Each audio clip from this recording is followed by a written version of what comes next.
Can you hear me? Yeah, I hear you now, fam. How you doing? Yeah, what's going on? I'm all right, man. What's going on with it, homie? All right, what's going on? Man, honored to have you on the show. It's been a couple years. First thing I wanted to talk about, man, we lost a huge one last year with Shock G. Can you reflect on him a little bit from your time knowing him? Yeah, man, that was one of my best friends right there. We always have fun together, man. I love that dude to this day. He was one of the greatest in the industry, man. And a lot of people die, everybody's like, oh, he was a good dude, this and that. But really, he was, man. He gave to everybody. He loved everybody. You know what I mean? Me and him, we never even had an argument, man. He's a good dude. Yeah. He super, super talented as well. Pure musician. What was it like when you guys did the I Got Five on It remix and you had Shock G there, E40 and everybody? What was the atmosphere like? Oh man, that was a fun day. E40 was the funniest though. He was drunk as hell. Had to come back the next day and do his verses. But Shock G, he was like, yeah, we got to get Humpty on there because it was just supposed to be Shock G at first. But he was like, we need Humpty on there. So he came in and set it off. Yeah, that's probably one of the dopest remixes in history because you guys took a song that was already on fire and timeless, and it's just made it even more timeless. I know you got to get tired of talking about that song, but man, did you think it would last this long like it has? Not this long, no, hell no. It's a classic, man. I'm very proud of it. But when we first made it, we knew it would be a hit. That's one thing we didn't know. We knew it would be a hit. We had that song. We kept Five on it for 2 years before we even put it out. Yeah, he was waiting for the right time. Yeah. Good thing he did.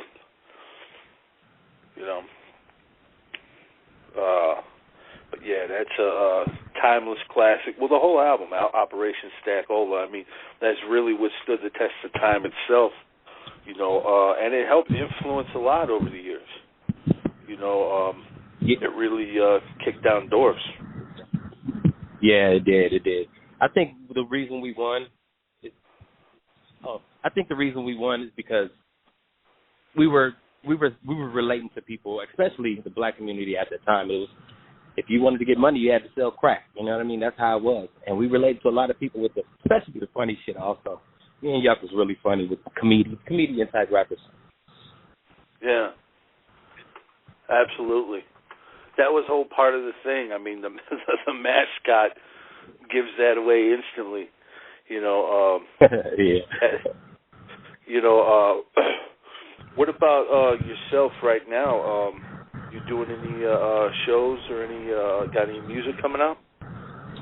Yeah, I've been doing a couple shows lately. I really don't do that many shows right now because I'm chilling with family, man. I'm having fun with my family right now. Just built a studio in the house, so I'm going to get back to work in a second. But mainly I'm just chilling with my family. Yeah. Oh, yeah. This pandemic has really, made a lot of us realize that that's the most important thing in the world right there. Is family. What pandemic? There's no pandemic. It's gone now, yeah. It's out of here, right? Yeah, but I don't believe in this shit in the first place. Hey, you think it was just something like unleashed on the people? Say it again. You think it might have been something like unleashed on everybody? Definitely. This is government made. Believe it. Oh yeah. A lot of people got rich during the pandemic. A lot of big companies. Oh yeah. Yeah, and a lot of people got broke. Yeah. Yeah, I was just going to say that. A whole lot of motherfuckers got richer and a whole lot of motherfuckers got broke or stayed broke. You know what I'm saying? Yeah. But this is the way they planned it. This is how it was supposed to go. Just destroy the middle class. The crazy thing is, this is just like probably round one. We don't know what's coming up in 10 years from now, let alone next year. Yeah. Well, they want to get rid of money now, so the digital currency is coming, and once that's in effect, and we have no more paper money, Just think about it. They can cut your money off whenever they want to. Just say you'll say something that the government doesn't like. They're gonna cut your money off. It's bad. Yeah. It's gonna be bad when that happens. I'm in trouble. Whenever I drop a compilation, it's usually anti-government, so I'm probably screwed. But yeah, it is, man. It's crazy what they're doing right now in broad daylight. But we live in a technology advanced world. Everybody's got a phone. Everything's going crazy. Back in the day when you was coming up, you didn't have to worry about none of this shit. You guys were making money hand over fist. What was it like in the early days of the Luniz when you guys was just slanging tapes? That was you know what? It's really a blur, but I tell you, we really had to get out there and sell. You know what I mean? Sell ourselves. Nowadays, the kids don't have to do that. You can get on the internet, punch a button, and you can go viral and get rich from it. Back in the day, you had to hustle for what you did, for what you got to put out there. Yeah. Oh yeah. And there was a lot of competition too. You had to really be on your A game with the lyrics. Yeah, you did. You had to have something that the people could relate. I was just about to say the style as well. Like first came out, y'all style was unlike most cats that was coming out. Like you and y'all it was like yin and yang with that shit. You know what I'm saying? Like y'all styles complemented each other. Yeah, for sure. That's one thing we did. That's when Yuck did a solo album. A lot of people were like, it just didn't sound. It didn't sound how it was supposed to sound because me and him worked together very well. But I disagree with that. I thought his solo album was very, very well put together. The Obulation, the first one? Yeah. Yeah, that was the shit. Oh, yeah, definitely. That was right after Lunatic Music, too. That was a great time for music. That whole era that you guys came up in, man, was just, phenomenal. I think that was the last good era. Yeah. I agree, because I know because I keep listening to the music from that era over everything else. So. Yeah, I was just about to tell you, I'm stuck on that. Yeah, me too. Yeah. I mean, I'm a rapper, but I listen to R&B and old school. That's my shit. Oh, that's what's up. Hell yeah. Well, I could see you, 74 like Mike baby, Marshall. So, yeah, Mike. Yeah, definitely. He's very underrated too. Because his legend in his own right. Say it again. He's definitely underrated in his own right for stuff he's done in the music industry. Yeah, definitely. Was it you that told me? I don't know if it was you or Yuck, but one of you guys, when you were younger, got thrown in the back of a trunk. We both did, actually. Both of you did. Okay. Yeah, I got kidnapped. I was kidnapped first, and then he was kidnapped about 2 weeks later. Damn. Jesus. And what it was this like 93, 94? Yep. Man, I can't imagine. I mean, I've had the thing pulled out and put in my face, but I've never been forced in a trunk. Were you thinking, oh shit, this is it? Yeah, definitely. I mean, they took me right in front of my girl. Took me. Just, I'm talking about guns, everything, Uzis, the whole nine, man. They came in, rushed into my garage, and I love my girl to this day for this. She said, they was like, take us upstairs. She's like, no, my kids are up there. You're not going upstairs. Love her to this day for that. Yeah. Hell yeah, man. And what did they end up eventually just dropping you off somewhere, or did you escape? Yep. Left me in the hills in the trunk of my own car. Man. Yep. That's crazy. And the cool part is they didn't get shit. They didn't get nothing from you? Nothing. Man. And then a week or two later, same thing happens to Yuck, but a different situation? Yeah, I think it was the same people. Well, we know it wasn't the same people, but yeah, they got him too. They got some jewelry and stuff from him. That's about it. Yeah. But when something like that is happening, you don't understand. There's no way to control that situation. That's the worst part. You can't control what happens, what's going to happen next. So, I mean, shit, your life flashes in front of you, seriously.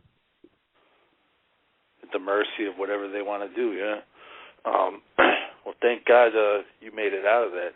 And thank God your old lady had the smarts to think under that duress and that stress of the situation. No, you ain't going upstairs. So my kids are. Right. Yeah, for real. Salute to her. You know what I'm saying? Man, we done went through a couple of things. We done went through a couple of things since we've been in Luniz, man. Since we got into this music business, so much shit has happened. It's really ridiculous.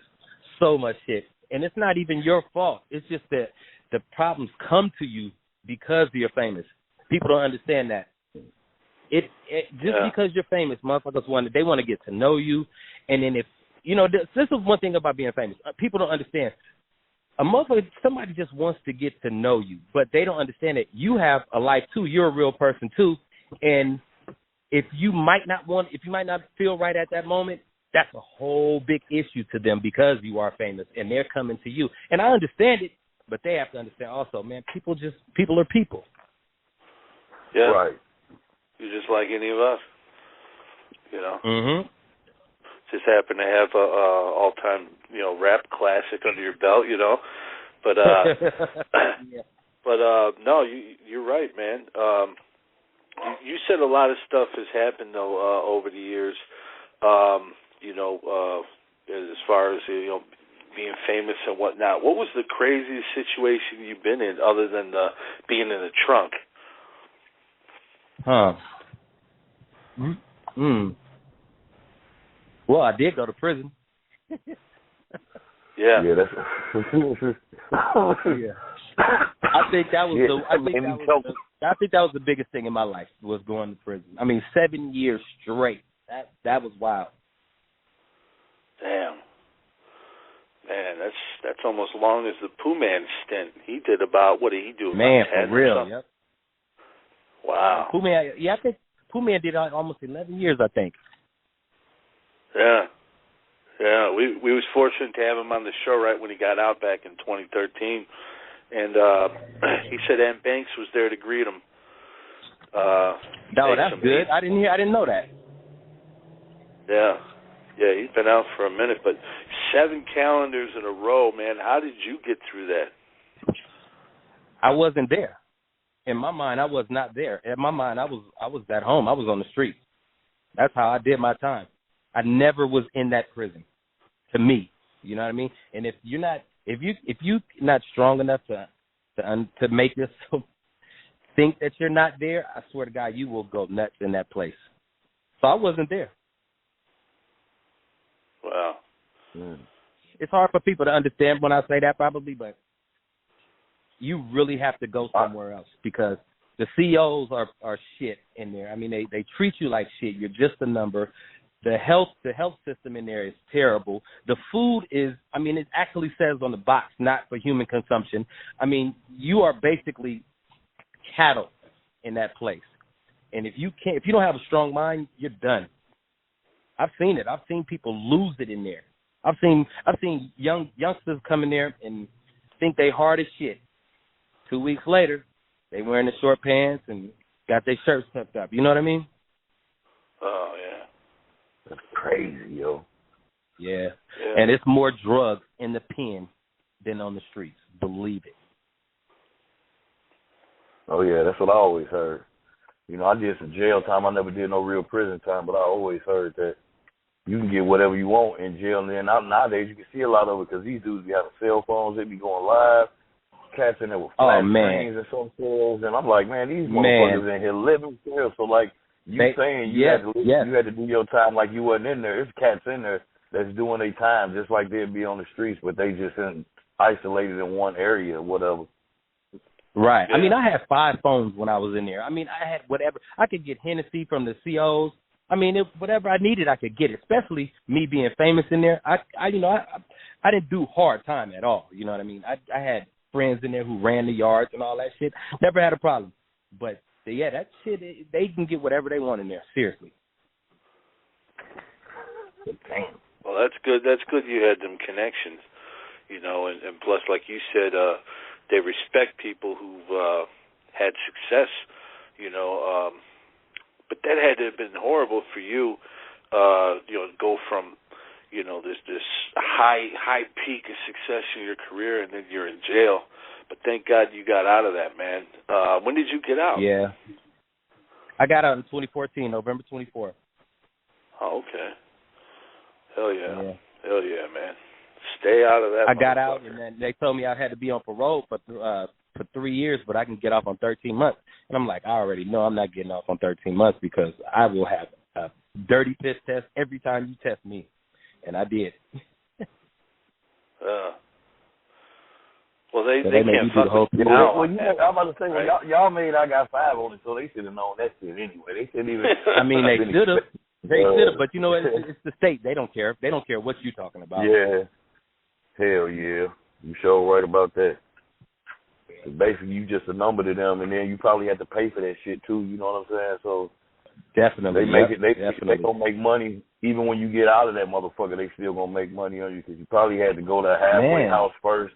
Shit. And the prison industries is they make so much money. It's ridiculous. I mean, and people they're putting us in jail. I mean, you know, the crime bill and all that shit is meant to put us in jail. You know what I mean? And they because they're making money off of it. Oh yeah, huge profits. I mean, the prisons keep popping up everywhere. We have more people in prison in the United States than anywhere. Yeah, than the rest of the world. Yep. You know, and there's places like China with a huge population, and they don't have nothing that just compared goes to to tell us. you that something is wrong. That just tells you something is wrong out here. Yeah, absolutely.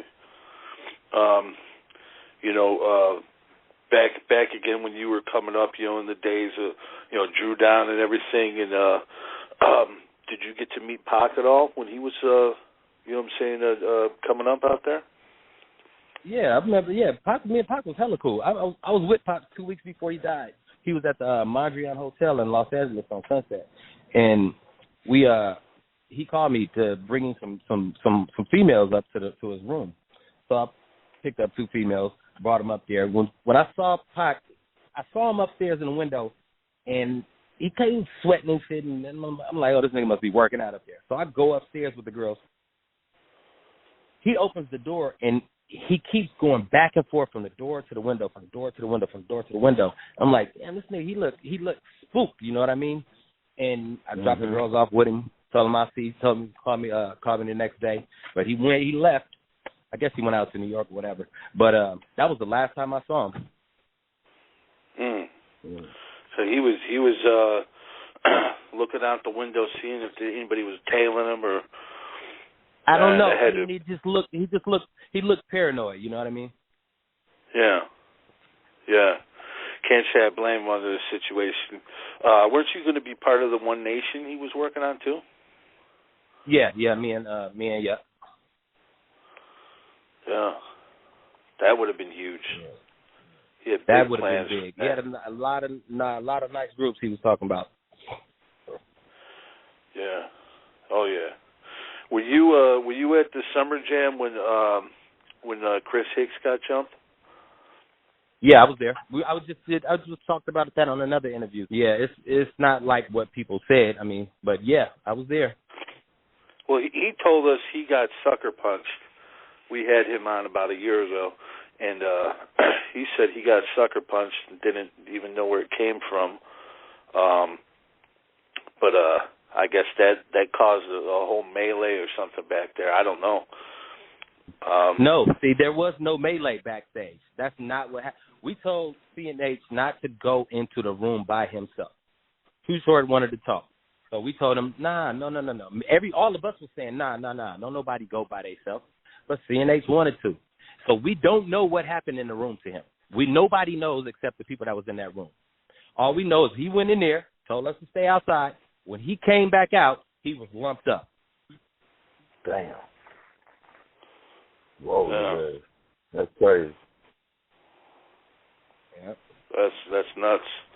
Well, you tried to tell him not to go in there. You gave him a warning. Exactly. Yep. Yeah. That you know, that beef wasn't even that beef wasn't the Luniz anyway. It's just we was with CNH, so that's who we gonna back up. You know what I mean? That's just how we are. Niggas from the streets. Yeah. Well, and prior to that, didn't Banks, if I'm not mistaken, Banks produced that whole first Drew Down album, didn't he? Yeah, he did. Yep.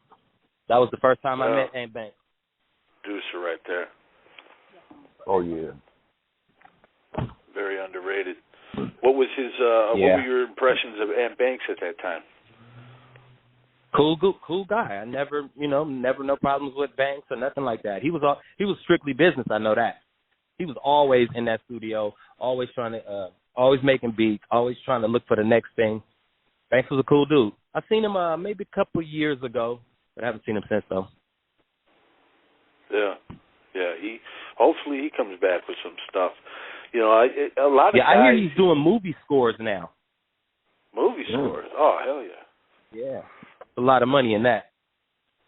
Yeah, man. If your talents can get you in things like that or video games or, you know. Right. Why not? You know, especially if hip-hop ain't paying, right now for a lot of cats. It seems like it's paying for the ones that are the craziest with the least amount of talent. You know, if they got some type of gimmick and they suck at rapping, they got all kinds of views. Yeah. You know? Yeah. I mean, a lot of these rappers, especially nowadays, they're plants. You know what I mean? They're grown to be there. You know what I mean? They put in that place for a reason, and the reason, which a lot of people don't know, it's to dumb us down, man. This music. Why do you think you hear from black music everything that you hear on the radio is bitches, hoes, shoot this up, I'm gonna kill this, and black on black.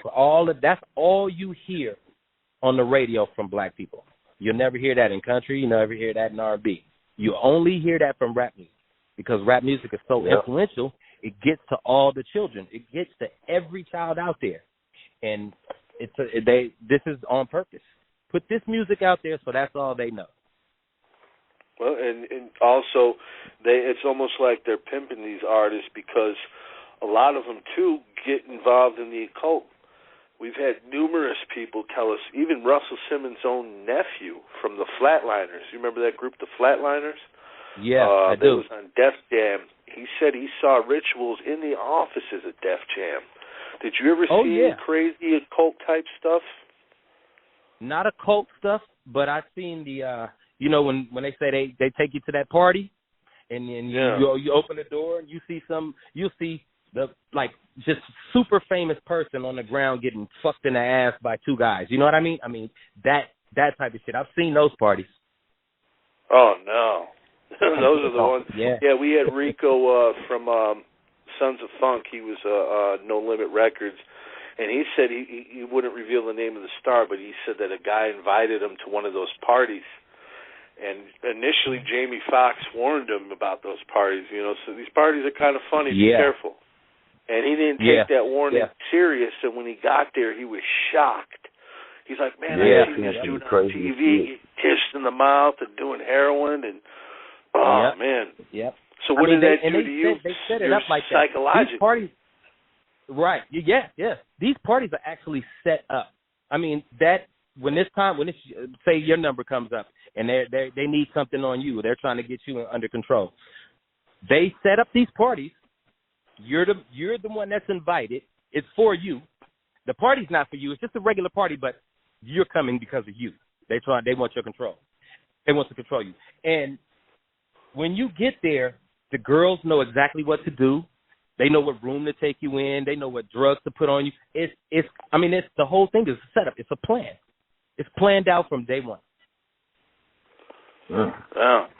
Shorty B from the Dangerous Crew, he said he was at a party with Short. This was like a party for the whole cast and crew of Do the Right Thing. And he told us there was all kinds of crazy shit going on there. Oh, yeah. Yep. And in a circle and everything. But when you walk into a place like that, we've had Crunchy Black from 3-6 Mafia tell us the same thing. When you walk into a place like that, what immediately is going through your mind? Me? I walk the fuck out. Yeah, that's what I did. Amen to that. There is no trying to find out what's going on. What is this? Ain't no asking no questions. This is not the right place for me. I'm gone. Yeah. Absolutely. If you say and then I'm probably like looking at the motherfucker that invited me like, what the fuck you bring me to some shit like this for, man? Fuck out of here, man. Yeah, those situations right there is something that I never, ever want to be in. And, I mean, I don't see how people let themselves get in that situation. If that's not you, then it shouldn't happen to you. But it happens to a lot of people. And you can't – I don't buy that bullshit where, I was just loaded or whatever. No, fuck all that, man. You knew what the situation was. You stayed. It's something in you that wanted that shit, so. Right. Yeah. Yeah, I had the same reaction, man. Turn right around and say, no, I got to get out of here. Let me go to the Luther Campbell party instead. Yeah, I would. You know what? I actually think that if you want to be famous nowadays, you got to go through that shit. Yeah. You have to. Rituals because they need to control you. They can't risk you not being controlled. They got to break your mind down like a pimp. I mean, they literally got to get inside your head. And then, like homeboy from the Flatliners said, man, your brain's connected to your asshole, you know. He said, I'm not giving my soul up and I'm not giving my whole up, you know, so you got to be careful, you know. But these young guys, they need to learn that shit. They need to learn, okay, you got to avoid these things. So I commend people like yourself for even talking about it and shedding awareness, you know. Yeah. So many of these kids, man, they're at the mercy of these jerks in the industry. It's best really to just stay independent, if you ask me. Just think about it. It's so many poor and unfortunate children out here that when they do grow up, they've never had anything. So if somebody gives them a chance like that and tell them, hey, but you're going to have to do this, you're going to have to sell yourself, motherfuckers do it, man. They don't have nothing else. Yeah. Yeah, they got some people just, they need that bread right away, you know. That's amazing, man. When you look back at your career all over the years, man, all the funny times, the good times, the bad times, what are some of your fondest memories that you think of? I did Oprah Winfrey. That was huge for me. That was one thing I always remember. We did a song with Quincy Jones on his album. Actually, that was the whole thing with the Oprah Winfrey thing. It was for his birthday when it performed on there and everything. The Jodeci tour that's a tour that I will always remember. And what was another thing? We did a college tour. Went to every college in the United States with I traveled with Digital Underground. I stayed on tour with them for about 5 years. So those are the biggest memories of mine. Yeah. Hell yeah. Oprah, that's huge right there. That's like the biggest platform anybody can get to. You know? Yeah. Quincy Jones. Yeah, that's what I'm talking about right there. What does the future hold for Numskull? What can we look forward to, man? Book, movie, anything?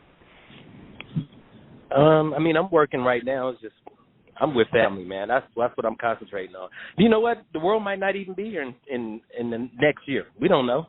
So I'm gonna just play it by ear. Whatever happens, happens. You know what I mean? Yeah.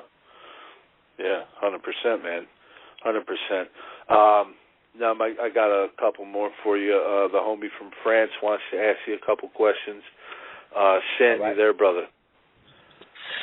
Yes, sir. Hi, Scott. Hi, Legendary Numskull. And Max J. What's up? Can you tell us about back in the day, the song Bell's Pleasures and Hustlers, produced by legendary N.O. Joe? It was a mix with the Gamble Funk and the Mob Funk at times. Can you tell us about this one? Players and Hustlers. Oh, yeah, that song, that was, N.O. Joe did that. We went out to Houston to do that song with him. Very cool dude. We went in there. We thought that we were going to pick from some beats and just pick one of the beats. He was like, no, we're going to work together. We're going to sit here. He sat there and made that music with us right there. That's how that song came together. Wow. Yeah. Go. He's a master of gumbo funk. Yeah, gumbo funk. Also, yeah. Right. Can you tell us about also the song 900 Blame a Nigga was produced by DJ Darrell, legendary man in the bass. It was a very sick track with a touch of Darrell. Can you tell us about this one? Which Maybe one? the most hardcore. It was a 900 Blame a Nigga. What is it? It was 900. Yeah, produced by DJ Darrell. That was produced by DJ Fuse. Yuck didn't want to do that song at first. He thought it was he thought it would be too I don't know what he thought, but that song DJ Fuse is a white boy and he's the one that told us, no, you got to do this song. It was hella funny. It came together pretty good too. I love that song. That's one of my favorites. Yeah, it was really Oh yeah. Legendary. Are you and Yuck Mouth doing any like shows together as Luniz or? No, not right now. Nah, we got some things going on between us right now, but it'll all get worked out soon, hopefully. Just until we handle this, no, we're not doing shows together. Yeah. Well, hopefully you guys will in the future.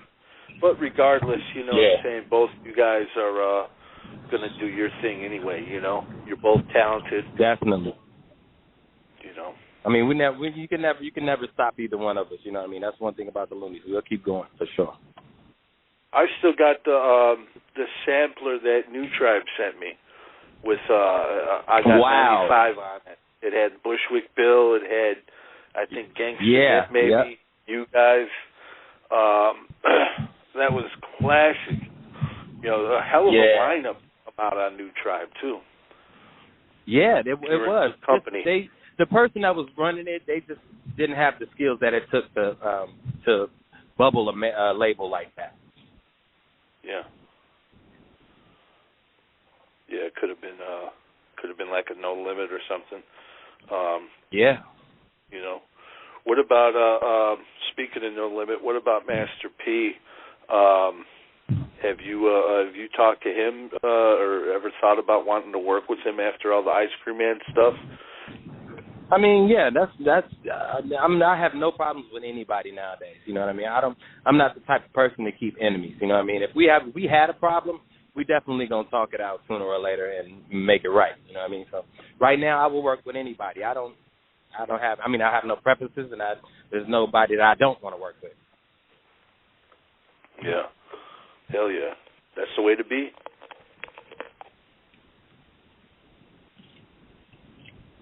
Nothing like collaborating, you know, but you got any more, Sin?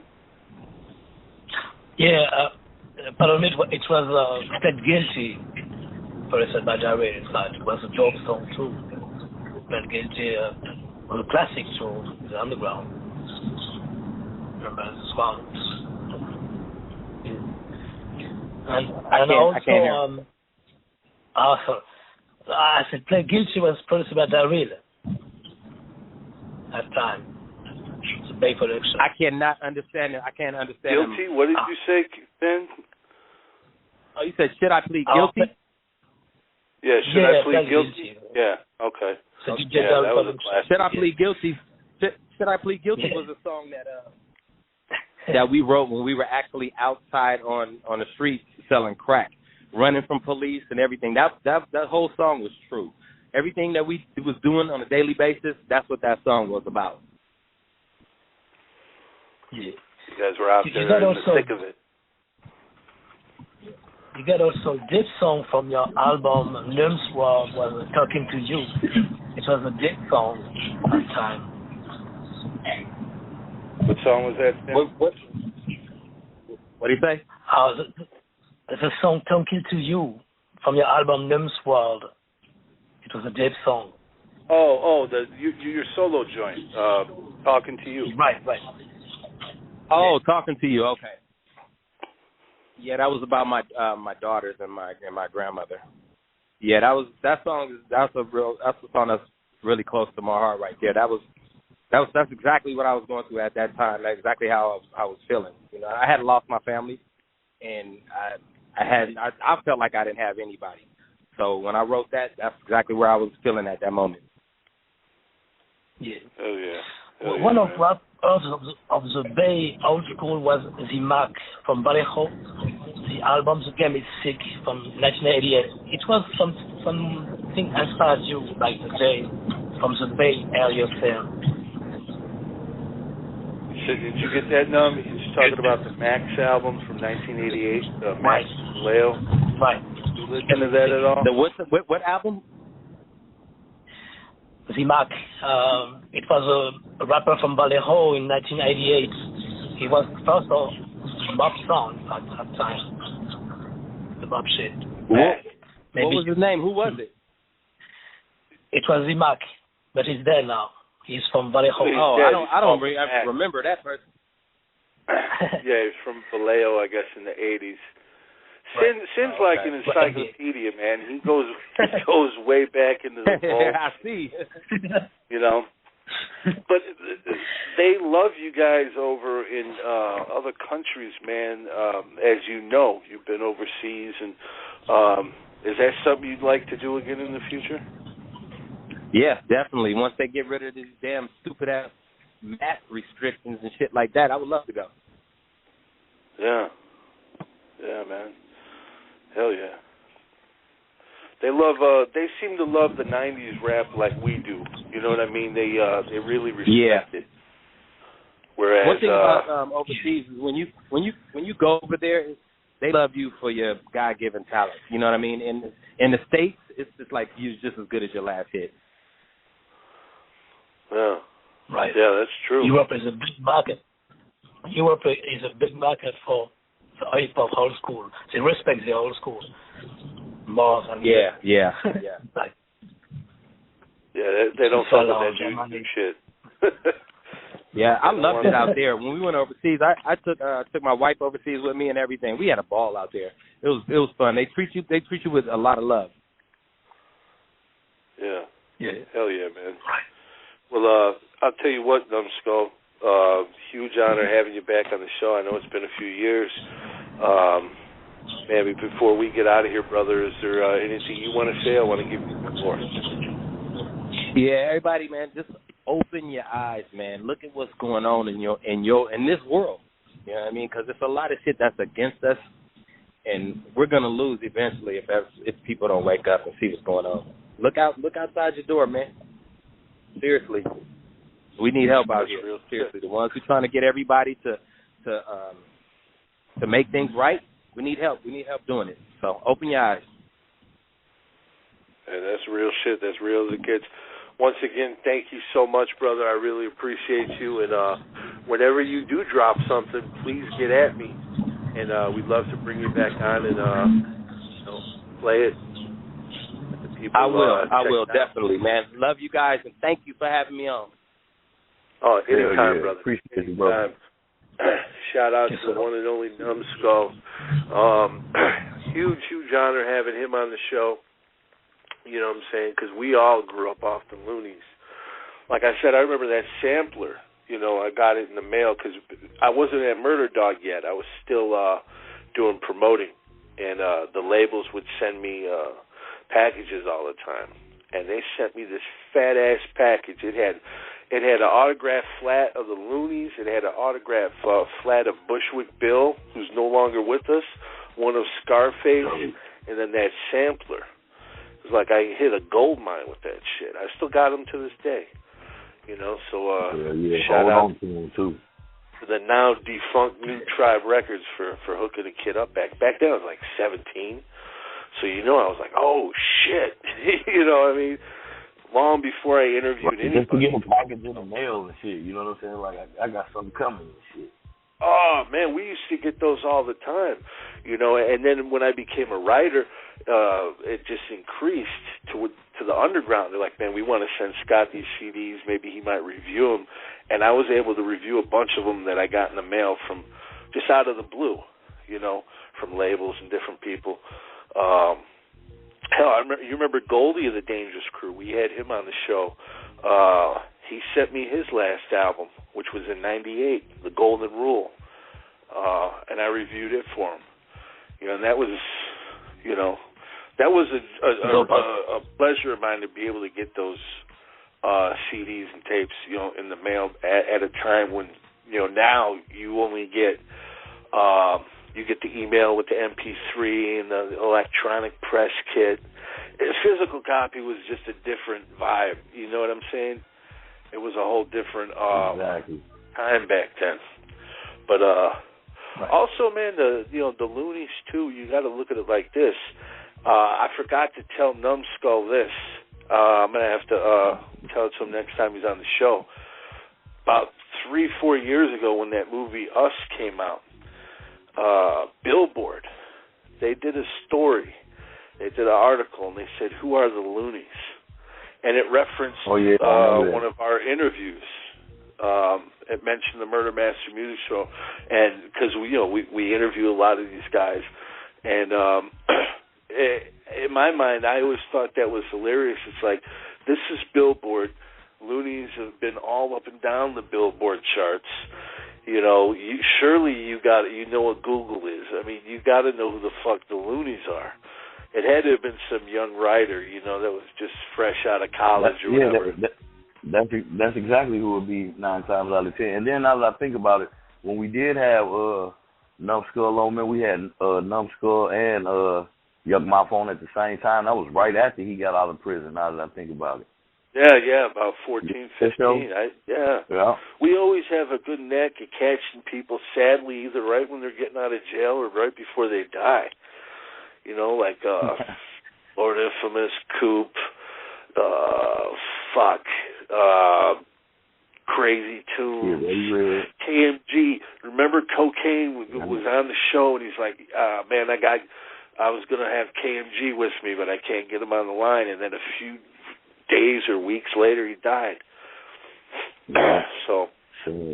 But tonight was a good show. We covered a lot of shit, man. Dude got kidnapped, fights backstage at the Summer Jam.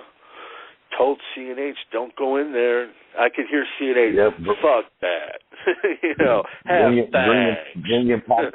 Bring in Pac a couple of bitches and Pac being paranoid, Yeah. Pac knew his time was numbered, And then the occults or those Hollywood parties, that's the sick shit. I want to address something real quick. Shout out to Doggy Diamond, but sometimes I'll put a clip up of the occult, and sometimes someone will be like, "Oh man, why you copy Doggy Diamond?" First off, I think our Flatliners interview was in 2013, the first one, and we talked about the occult then. But if you want to go back, I interviewed the church, a member of the Church of Satan, a warlock. You remember that crazy interview me and Six did with that guy? Who was, he went up against, I think it was the FTI podcast. And I also interviewed that same guy in Street Masters back in 2004. So I've always, not that I'm interested in the occult, I'm interested in finding out why it's intertwined within the music industry and the film industry. Getting information out there. And I'm not fighting Doggy Diamonds. I respect that, man. I've said on this show many times, he is one of the first to start the video format of interviewing. Of course, obviously, you had Rap City, The Box, and fucking UMTV Raps and shit like that. But I'm talking about before Vlad, there was Forbes DVD. Also, before Vlad, there was Yuck Mouth with the United Ghettos of America. That's right. Yeah. And I'm not even trying to shit on Vlad. I don't even care, man. That, we've called him this and that over the years plenty of times. But I'm just telling the facts. You did also Professor Gray for the show. Who's that? Professor Griff. Oh, Professor Griff, yeah. Yeah, Professor Griff, he spoke on the occult. Yeah. Right? Yeah, absolutely. Well, Griff, he's not afraid to speak on anything. Right. You don't give a fuck. I like the one, like I said, I commend the ones that do speak on it and not afraid. Yeah, that was a great show, man. We had a good time. If you missed any of the interviews that we've done over the last several weeks, please go to ujazzforlife.com, Blog Talk Radio, Apple Podcasts, wherever. We're not on that Spotify shit, but we're on virtually everything else. I don't even know how many platforms there are.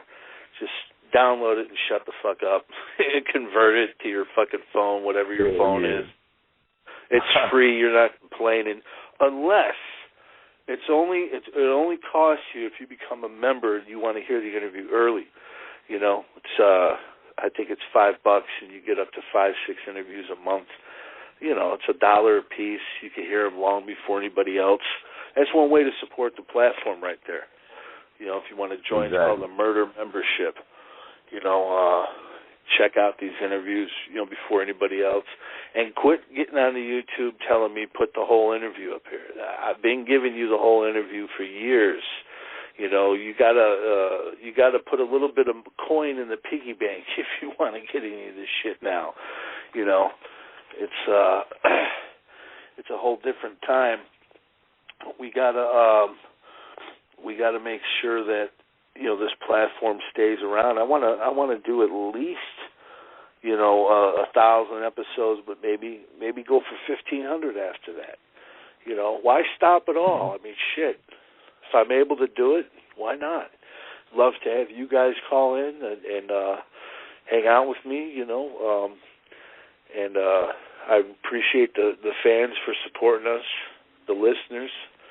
I don't even like to call them fans because they're listeners, they're supporters. What about you guys, though, man? Anything you guys want to touch on before we get out of here? I was going to say the same thing you said, Fred. Just keep supporting the platform and keep checking out the interviews and shit. Yeah, man. We got tons of interviews in the archive, and we got a lot more coming. And if there's anybody you guys want to see, of course, as always, hit us up. Hit up Mac J, myself. Hit up Sin. We'll try to get them on. Matter of fact, if you want them on the show, hit them up directly and tell them to do the Murder Master Music Show. Let them know. We'd love to have them on. And, shit, man, we're out of here. We're going to get out of this motherfucker. Peace. Peace. Uses for life. Make sure to subscribe to the channel. Hit the bell for notifications.